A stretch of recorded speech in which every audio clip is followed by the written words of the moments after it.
Bueno, ya lo había dicho Cayetana, estamos con el doctor Óscar Montezuma, abogado con maestría en propiedad intelectual y tecnología en George Washington University. ¿Cómo está, doctor Montezuma? Muy buenos días. Gracias. Muchas gracias por la invitación. Esta información que escuchamos de la grabación es una información que el propio cliente le ha brindado a este operador, a este concesionario de pizzas. Exacto. No, pero es él le da el número de DNI y ella ya sabe... Por la conexión que tiene con RENIEC. Exactamente. Entonces ahí la base de datos invadida o comprada o lo que fuera es la de RENIEC. Exactamente, o sea, pero lo que ocurre sí, digamos, esto es una práctica común en nuestra vida diaria, siempre vamos y entregamos información pues a distintas entidades públicas y privadas, ¿no? La información que esté en RENIEC, vamos a centrarnos en ella, ¿es acceso público? ¿Cualquiera podría entrar a RENIEC y tener acceso a esa información? Exacto, la norma explícitamente contempla una excepción para información accesible al público, como el caso de la base de datos de RENIEC o de SUNARP, de registros públicos, ¿no? El tema está en qué sucede si yo utilizo esa información pública y empiezo a tratar esa información asociándola a otros datos personales. Como es el caso de este pequeño audio que hemos escuchado, ¿cierto? ¿No? Entonces yo construyo una base de datos en función de esa información pública y eso ya sería, digamos, una finalidad totalmente distinta a la que el usuario, digamos, le entregó, ¿no? Que era justamente para un tema de identificación.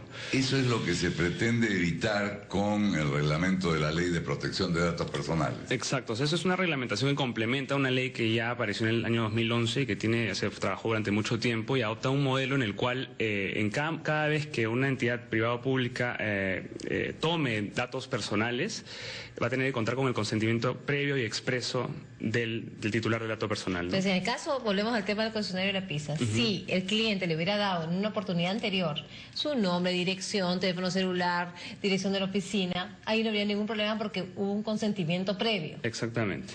Ahora, el consentimiento previo es que además figure en su base de datos, debería ser tan extenso, porque de repente lo quiso dar para ese momento, no para que lo tenga permanentemente. Sí, depende en realidad de cuál fue la relación, digamos, que entabló con la entidad y si es que la entidad incluso si le autorizó a utilizarlo para determinadas finalidades adicionales, ¿no? Por ejemplo, yo puedo utilizar, me piden mis datos personales si yo, pongamos el caso de una empresa de taxi, ¿no?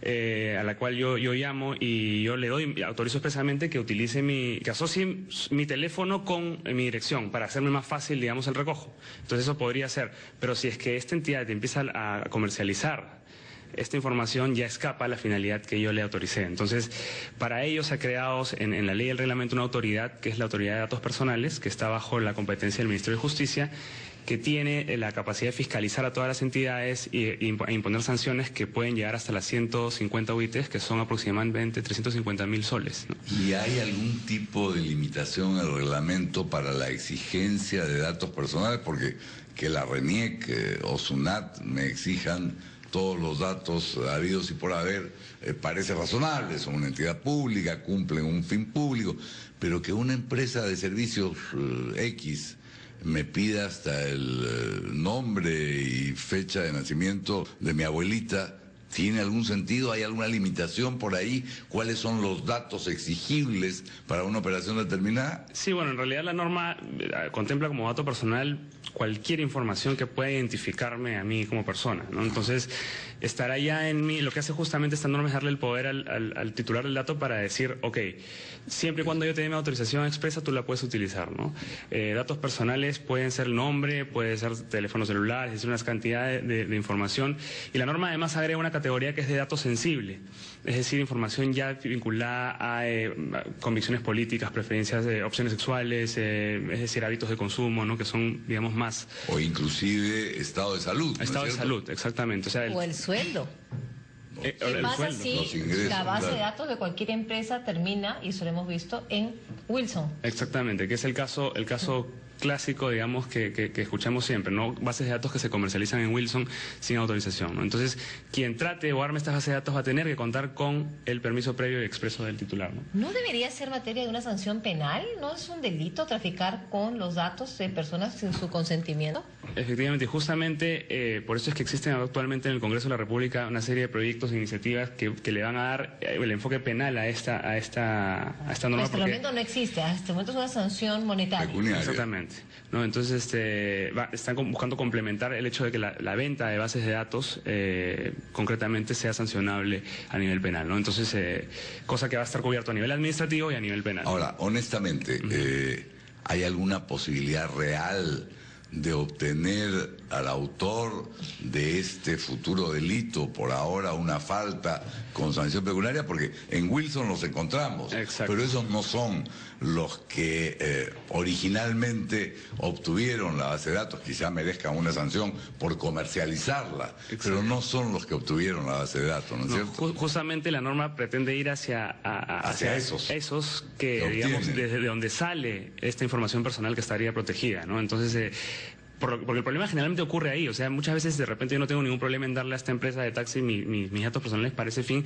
pero el problema es cuando esa información sale de ahí y termina en otro lugar donde yo no autoricé. Entonces ahí es donde vienen los problemas, ¿no? Y normalmente el responsable puede no ser el propietario de la empresa de taxis, para seguir en su ejemplo, sino algún empleado, funcionario que sacó la información y la comercializó, ¿no es cierto? Exactamente. ¿Cómo identificar eso? A través de mecanismos de tecnología sofisticados. ¿Quién entró a la computadora, a qué hora y sacó Por eso es que la norma incluso contempla una serie de obligaciones para la implementación de medidas de seguridad como parte de las obligaciones que tienen que cumplir las empresas a nivel técnico y una serie de parámetros, ¿no? Ahora, que siempre pueden ser vulnerables, ¿no? Exactamente. Porque es como el tema de seguridad en un domicilio, ¿no? Puedes poner todas las alarmas y las pueden violentar finalmente, ¿no? Bueno, pero minimicemos los riesgos. Claro, está minimizando los riesgos. Exactamente. En un contexto actual de inseguridad ciudadana y todo, es una iniciativa que, bueno, pretende crear una cultura de privacidad en un país que digamos, no la tiene tan desarrollada como el nuestro, ¿no?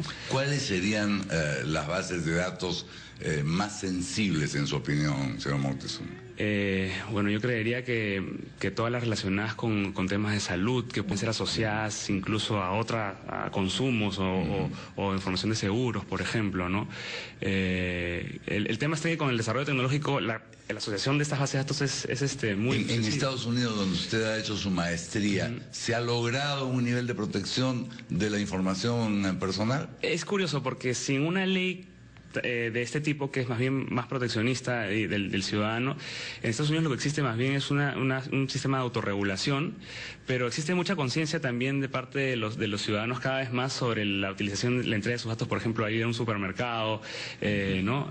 Ahora también... Cada vez es más restrictivo la entrega de datos personales. Sí, y además con el desarrollo de la tecnología, de Internet y todo esto, empieza a surgir una conciencia mayor sobre los datos que entregamos en nuestra navegación diaria por la red, ¿no?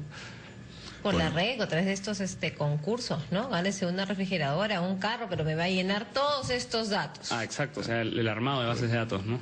Porque al referirme a Cayetana Aljodín o tú a Guido Lombardi, ya estamos hablando de datos personales. Pero no hay que llegar a los extremos. No vamos a hacer NN. No voy a decir tu edad. Muchas gracias, doctor Moctezuma. No, gracias a ustedes. Bueno, Cayetana, llegamos al final de esta edición de ampliación de noticias.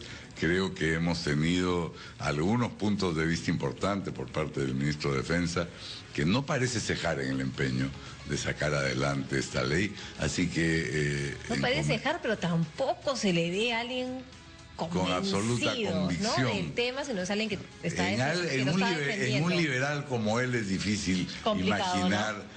Que la obligatoriedad discriminatoria que establece esta ley sea aceptable, pero la cosa está, y eso sí ha quedado claro, en manos del Congreso.